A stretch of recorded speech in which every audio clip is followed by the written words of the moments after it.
Hi everyone, it's Amelia Pontes back with my fourth video blog.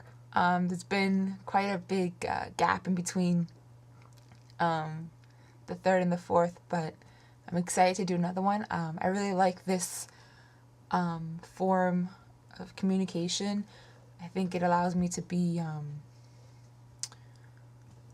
I guess, more open or to talk more directly to people, whereas sometimes writing feels like there's a wall, and there's a structure that you have to follow that doesn't make it as intimate or personal. So I love doing these, and I love when I have something to actually talk about, so I'm not just rambling on and on.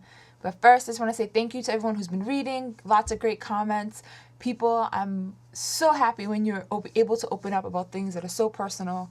I think I saw like 20-something comments on the post about my mom and about our relationship, and about the, Heidi Spencer, the Heidi Montag and plastic surgery, and to sort of see people opening up about their own relationships with their parents, with their mothers. It's such an intimate thing. So thank you so much for feeling safe enough to be able to open up here. I think that's very important, and I think that it says a lot about the readers here and sort of how much you guys are willing to share with one another. And I think that's what makes sort of this community and this forum so important, because I think sometimes in real life it's hard for us to share these things. So thank you for everyone who takes time to read, even if you're not commenting, but you just sort of take what's being written and you think about it. I mean, just knowing that some part or a small part of you is able to take what I say or write and think about it for just a moment of your day is very flattering. So thank you.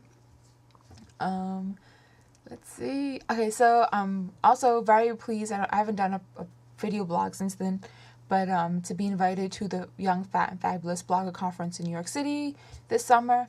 I'm over the moon about it. I can't wait to meet lots of great people. I think we're going to have a lot of fun, and that's sort of the most important thing, that it's about, having a good time. And I really hope that as many of you as possible can come to the redress event. It'd be great to see you guys and to be able to meet you and talk to you about all these great things, and just have a good time and be around beautiful clothes. So I think what I really want to talk about today was a comment I saw on the Forum Spring that Gabby put up with the Young, Fat, and Fabulous site, and there was a comment about, the Young, Fat, and Fabulous Blogger Conference, where someone wrote a blog with a tagline about a recovering food junkie. This is right on message with your ego-fueling blogger conference. And there's a question mark, but I don't think it was really meant to be a question. I think that the person raises a very valid point. Is this the method in which you do so? I mean, it's not the way you're going to get a great response from people, but I'm willing to give it a response. And the reason why I'm giving it a response, I feel like my response is like doing a weird thing. Sorry. But the reason why I want to really respond to it is because I think the person brings up a valid point. How can you be a recovering food junkie but yet talk about body acceptance? And I think it's because the way we look at body acceptance is that either you love your body, you never do anything to change it, and you're just going to be, I am what I am, my weight is my weight, or you're on the other side of someone who's like completely hates their body. There's no, you're just so, you hate your body. That's why you diet. That's why you do these things. You're crazy. And, and looking at it in both ways doesn't make sense. There's a middle ground, and most of us fall into that middle ground. And it's very hard to sort of, to be on either extreme, and not very healthy, in both ways. But for me, and what's been my experience, is that, I've always loved my body, whether I was, 307 pounds, a size 28, or where I am now. My body is not, it's not the source of where I get my happiness or where I get my joy. I love my body. I love what it does for me. I love that every day I can wake up and I can walk and I can run and I can do all these great things that I need to do, but it's not sort of where my happiness comes from. But being a recovering food junkie is a valid part of my experience, and I think for some women it is. In binge eating and emotional eating is not the way you want to live, and it's not, you don't feel good when you're doing it, and that's something that needs to be clear. But again, for me, there was never a connection between that and my body. I never jumped to that point where it was like, this binge eating is affecting how I feel about myself. Because me and my body, I've always been pretty accepting of it. I've written about how, like, just playing sports and just having a supportive family didn't make my being overweight such a big deal. Outside people had a big problem with it. Me, not so much. So that wasn't really my issue. But my issue was emotional eating. In times when I was in college, I saw how my emotional eating affected my relationships with people and how I could open up to other people. When you use food as your best friend, the real people who could be your best friend or who really care about you get shut out because, at the middle of the night, instead of calling up a friend and saying, hey, I got this issue, I got this problem, I'm stressed out, I'm feeling this way, I'm not feeling happy, I'm depressed. Instead, I would eat, over 3,000 calories of food within an hour, hidden in my room, with like the lamp turned on.